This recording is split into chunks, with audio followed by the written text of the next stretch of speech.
לא. נאווה, רגע. למה הבאתם אותו? אנחנו יודעים מי זה, נאווה. תגידי את הסבתא מי זה, למה הוא פה? כן, אנחנו יכולים לעשות את הסוף. לא, תקשיב רגע, רגע, נאווה, תקשיב רגע, תקשיב שנייה. זה לא יהיה אותו דבר, נאווה. מה?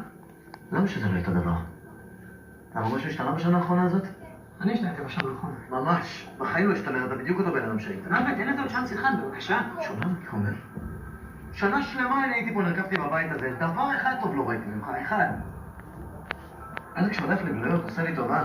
בטח המזכירה רשמה לך איזה משהו, נכון? לא. ממש. אני לא קולט את המבט הזה לרגע. נאווה, זה לא רק בשבילו. נאווה, תקשיב לי. בוא נחזור, אנחנו למשרדים, לשופוני. אני הולך להוכיח לכולם שאין דבר כזה חברות אמת כמו שאתם מוכרים להם, ולהראות כמה אתם מזויפים. מה יש לך? על מה אתה מדבר? אתה לא תבין. שלחתי לכם לטלפונים מיקום. אם תגיעו תקבלו הזדמנות לשחק. אם תנצחו, אולי אפילו תקבלו את הערוץ בחזרה. ואם לא?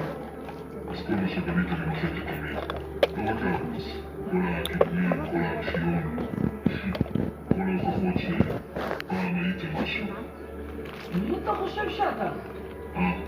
ואז עכשיו הוא ללכת למשטרה, כי באותו הרגע יימחק הערוץ לתמיד.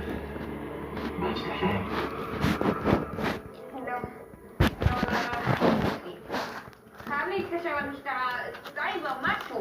מה פתאום שמעת אותו? אם אנחנו עושים את זה הלך הערוץ. אני מורי. זה לא אתגר, זה איום. חיים, יש לנו מאות עובדים שאנחנו מספקים להם פרנסה. משפחות מסביב בעולם שאנחנו מפתחים. חוזים, הופעות. אנחנו סיפור הצלחה מטורף. ואנחנו גם בני אדם. אין סיכוי שאני חוזר אחורה. לאן אחורה?